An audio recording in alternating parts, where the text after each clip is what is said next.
পুলসিরাত।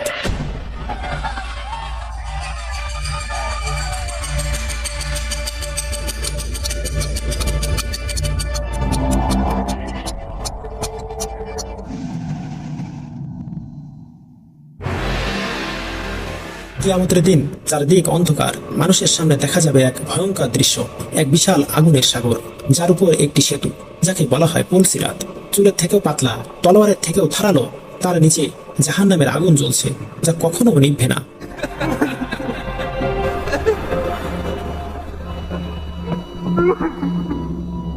হাজার হাজার মানুষ সেই সেতুর উপর দিয়ে যাওয়ার চেষ্টা করছে। কেউ বিদ্যুতের মতো দ্রুত চলে যাচ্ছে, আবার কেউ হামাগুড়ি দিচ্ছে, আর কেউ একদম ভারসাম্য হারিয়ে নিচে পড়ছে জাহান্নামের ভয়ঙ্কর গভীরে। আজকের ভিডিওটিতে আমরা জানবো সেই পুলসিরাত সেতু আসলে কি, কারা এটি সহজে পার হতে পারবে, আর কি করলে আপনি সেই দিনের জন্য প্রস্তুত হতে পারবেন। চলুন সেই পুরো ঘটনাটি জানার আগে ভিডিওটিতে একটি লাইক দিয়ে চ্যানেলটি সাবস্ক্রাইব করে দিন। প্রিয় ভাইরা, মানুষের ভিড় একে একে পুলসিরাতের দিকে এগোতে শুরু করবে। দূর থেকে দেখা যাবে কেউ বিদ্যুতের মতো দ্রুত পার হচ্ছে, তাদের মুখে ভয় নেই, বরং শান্ত এক আলো জ্বলছে। হাদিসে এসেছে, ইমানদাররা কারো কারো গতি হবে বিদ্যুতের মতো, কারো বাতাসের মতো, আবার কারো ঘোড়ার দৌড়ের মতো, আবার কারো হবে হাঁটা কিংবা হামাগুড়ির মতো। সেই দৃশ্য দেখা যাচ্ছে, কেউ মুহূর্তের মধ্যে পার হয়ে যাচ্ছে, তাদের হাতে আলো পথ আলোকিত করছে, আর পিছনে ভয়ানক শব্দ, যারা আলোহীন আর তারা অন্ধকারে হোঁচট খাচ্ছে। একজন নারী পা রাখতেই কাটার হুক তার কাপড়ে আটকে গেল।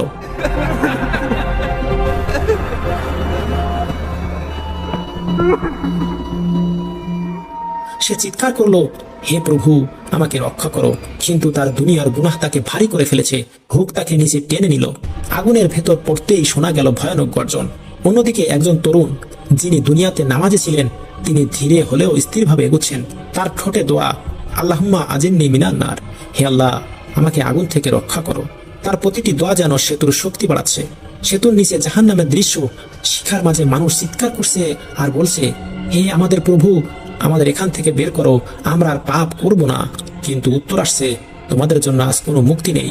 দূরে এক গর্জন শোনা যাচ্ছে, জাহান্নামের দরজা খোলা, ভেতরে শিকল আর লোহার হাতুড়ির শব্দ। একটি শিশু তার মায়ের হাত ধরে আছে, আর মা বলছে, আমার সন্তান, তুমি আমাকে শক্ত করে ধরো, আমরা পার হব। দুনিয়াতে আমরা চেষ্টা করেছি, আল্লাহ নিশ্চয়ই আমাদের ত্যাগ করবেন না। তাদের মুখে আলো, আর তারা ধীরে ধীরে সেতু পেরিয়ে যাচ্ছে। কিন্তু পেছনে অন্ধকারে শোনা যাচ্ছে মানুষের সেই ভয়ঙ্কর আর্তনাদ। কাটার হুক একের পর এক মানুষকে নিচে ফেলছে। সেতুতে দাঁড়িয়ে থাকা অন্যরাও তাকিয়ে তাকিয়ে দেখতে পারছে না। পুলসিরাত আল্লাহর অন্যতম কঠিন এবং ভয়ানক সেতু, যা জান্নাত এবং নরকের মাঝে অবস্থিত। আর এই সেতু পার হওয়া হলো মুমিনের জন্য এক কঠিন পরীক্ষা, এক কঠিন যুদ্ধ, আর গুনাহগারদের জন্য শাস্তির ভয়াবহ সময়। কুরআনে মহান আল্লাহ তাআলা বলেন, অথচ তার উপর একটি সেতু আছে, যা একেবারে সূক্ষ্ম, যেমন তলোয়ারের ধারের চেয়েও পাতলা। সূরা আল মুমতাহানা আয়াত নম্বর 9। এই সেতু এতই সংকীর্ণ যে পাখিও সেখানে বিচরণ করতে পারে না।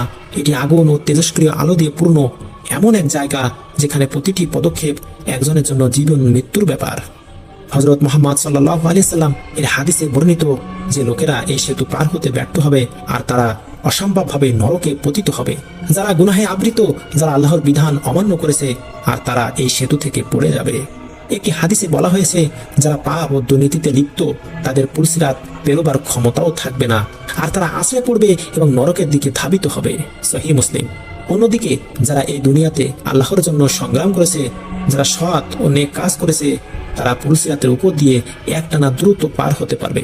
আর তাদের পায়ের নিচে সেতু সুগম ও মসৃণ হবে, যেন তারা কোনো বাধা ছাড়াই জান্নাতে প্রবেশ করতে পারে। হযরত আলী রাদিয়াল্লাহু আনহু বলেছেন, নেক মানুষের জন্য পুলসিরাত হলো জান্নাতের এক পথ, আর পাপীদের জন্য এটি শাস্তির স্থান। পুলসিরাত পার হওয়া মোটেই মানুষের নিজেদের শক্তি বা কর্মের উপর নির্ভর করে না। এটি আল্লাহর বিশেষ রহমত ও মাফ করার উপর নির্ভরশীল। কেউ নিজে থেকে পার হতে পারবেন না যদি সেই মহান আল্লাহ তাআলা ইচ্ছা না করেন। একটি কোরআনিক আয়াতে বলা হয়েছে, অতএব তুমি প্রার্থনা করো আমার প্রতি দয়া করার জন্য, কারণ আমার দয়া ছাড়া কেউ পুলসিরাত পার হতে পারবে না। জাহান্নাম হলো এক চরম শাস্তির স্থান, যেখানে আল্লাহর নেক বন্ধুদের জন্য নয়, বরং যারা নিজেরা নিজেদের গুনাহে ডুবে গেছে তাদের জন্য কঠোর সাজা বরাদ্দ। কুরআন ও হাদিসে জাহান্নামের ভয়াবহ বর্ণনা আমাদেরকে সতর্ক করে দেয়, যেন আমরা এমন একটি কঠিন শাস্তির হাত থেকে নিজেকে রক্ষা করতে পারি। আর তাই আল্লাহ তাআলা কুরআনে বলেন, নিশ্চয়ই যারা কাফের, তাদের জন্য রয়েছে আগুনের জাহান্নাম, তারা সেখানে চিরকাল থাকবে।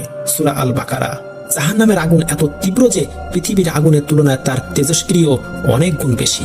সেখানে আগুনের শিখা, উত্তপ্ত গরম ও পীড়াদায়ক ধোঁয়া আছে, যা তাদের অসহনীয় যন্ত্রণার কারণ। হাদিসে বর্ণিত আছে জাহান্নামের বিভিন্ন স্তর রয়েছে। প্রতিটি স্তরে রয়েছে বিভিন্ন ধরনের শাস্তি ও যন্ত্রণা, যা গুনাহের মাত্রা অনুযায়ী বরাদ্দ হয়। যেমন জাহিম সর্বোচ্চ শাস্তির স্তর, লাজা প্রচন্ড উত্তপ্ত আগুন, হুতমা ধ্বংসকারী আগুন। আর তাই প্রতিটি স্তরের শাস্তি ভিন্ন রকমের কঠোর ও ভয়ঙ্কর, যা শুধুমাত্র আল্লাহর জ্ঞান ও বিচারে নির্ধারিত। জাহান্নামের আগুন শুধুমাত্র দগ্ধ করার জন্য নয়, এটি পীড়িত করে দেহ ও আত্মাকে। আল্লাহ তাআলা বলেন, জাহান্নামের আগুন তাদের মুখমণ্ডল ও পিঠ পর্যন্ত ছুঁয়ে যাবে। সূরা আল হাজ আয়াত নং 25। শাস্তির আরেকটি রূপ হলো তেজস্ক্রিয় আগুন, যা তাপমাত্রা ও শক্তির কারণে আরো ভয়াবহ। এছাড়া রয়েছে ঝড়, পীড়াদায়ক ছায়া ও অতিরিক্ত যন্ত্রণা। যারা জাহান্নামে প্রবেশ করবে তারা শারীরিক কষ্টের পাশাপাশি মানসিক কষ্ট ভোগ করবে। আত্মারা লজ্জিত, দুঃখী এবং অনুতপ্ত হবে, কিন্তু তবুও তাদের পাপের কারণে মুক্তি নেই। কুরআনে আছে তাদের অন্তর থেকে হতাশা আর দুঃখ প্রকাশ করবে, সূরা আল ফুরকান আয়াত নং 68। আর তাদের আহাজারি, অনুতাপ ও পাপের বোঝা তাদের ধ্বংস করে দেবে। সেখানে কোনো আশ্রয় নেই, শুধুই শাস্তি ও চিরন্তন দুঃখ। তবে আল্লাহর রহমত অসীম।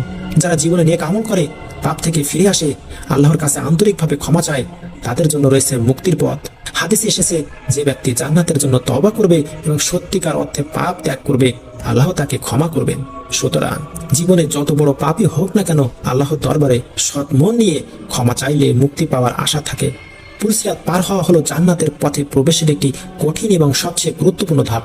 এই সেতু পার হওয়া শুধুমাত্র আল্লাহর রহমতের উপর নির্ভর করে, কিন্তু আমাদের কর্তব্য হলো সৎকর্ম ও নেক আমল দ্বারা নিজের অবস্থান শক্ত করা। আর তাই সৎকর্ম ও নেক আমল, যেমন সালাত, রোজা, যাকাত, হজ, ইবাদাত ও মানুষের সাথে ভালো ব্যবহার, এগুলোই আমাদের জন্য পুলসিরাত পারাপারের শক্তি ও সাহায্য হিসেবে কাজ করে। নামাজ হচ্ছে মুমিনের সবচেয়ে বড় অস্ত্র এবং আল্লাহর সঙ্গে সম্পর্কের সরাসরি মাধ্যম। নিয়মিত তাহারাত সহ নামাজ আদায় করলে মন ও শরীর পবিত্র হয়, যা পুলসিরাত পারাপারের সাহায্য করে। হযরত মুহাম্মদ সাল্লাল্লাহু আলাইহি সাল্লাম বলেছেন, নামাজ হলো মুমিনের মেহনতি, যা তাকে জাহান্নাম থেকে রক্ষা করে। আমাদের প্রতিটি কাজ যদি ইসলামী আদর্শ অনুযায়ী হয়, যেমন সততা, দয়া, অধিকার প্রতিষ্ঠা এবং ইবাদত, তাহলে আল্লাহর সওয়াব অর্জিত হয়। সওয়াব পেলে পুলসিরাতের উপর দিয়ে পার হওয়া সহজ হয়। সবচেয়ে বড় শক্তি হলো আল্লাহর রহমত। আমরা যতই নেক কাজ করব, আল্লাহর দয়া ছাড়া পার হওয়া সম্ভব নয়। তাই প্রতিদিন পুলসিরাত পারাপারের জন্য বিশেষ দোয়া করতে হবে, যেমন, হে আল্লাহ, আমাকে এমন তোমার বান্দাদের অন্তর্ভুক্ত করো যারা নিরাপদে সেতুটি পার হয়। সাদকা দেওয়া মানে দুনিয়ার মানুষের উপকার করা এবং আল্লাহর কাছে বরকত কামনা করা। এটি পাপ মোচনের অন্যতম মাধ্যম। কুরবানি হলো আল্লাহর সন্তুষ্টি অর্জনের রাস্তা, যা আমাদের পাপ কমিয়ে দেয়। সাদকা এবং কুরবানি পাপ মুছে দেয় এবং সেতু পার হওয়ার পথে সাহায্য করে। সুতরাং পুলসিরাত পার হতে চাইলে আমাদের উচিত নিয়মিত নামাজ, পবিত্রতা রক্ষা, নেক আমল, সাদকা দেওয়া এবং সর্বোপরি আল্লাহর কাছে দোয়া করে রহমত প্রার্থনা করা। এভাবেই আমরা সফলতার সাথে সেতুটি পাড়ি দিতে পারবো। প্রিয় ভাই ও বোনেরা, আমাদের প্রতিদিনের জীবনে সচেতনতা থাকা খুবই জরুরি। আল্লাহ তাআলা আমাদেরকে গুনাহ থেকে বিরত থাকার জন্য নির্দেশ দিয়েছেন, কারণ গুনাহ আমাদেরকে পুলসিরাত পার হওয়ার পথ থেকে সরিয়ে নিয়ে যায়। জীবনে ছোট ছোট পাপও সময়ের সঙ্গে বড় বিপদের কারণ হতে পারে। তাই আমাদের উচিত সবসময় নিজেকে পরীক্ষা করা, ভুল হলে তওবা করা এবং সৎ পথে চলা। পুলসিরাত পার হতে চাইলে আল্লাহর কাছে দোয়া ছাড়া কোনো উপায় নেই। আমাদের রাসূল সাল্লাল্লাহু আলাইহি সাল্লামের আদর্শ থেকে শিখুন, যারা প্রায় দোয়া করতেন এবং আল্লাহর কাছে রহমত চেয়েছেন, হে আল্লাহ, আমাদের পুলসিরাত নিরাপদে পার করার তৌফিক দাও। সবশেষে আমাদের জানা উচিত, আল্লাহর রহমত অপার।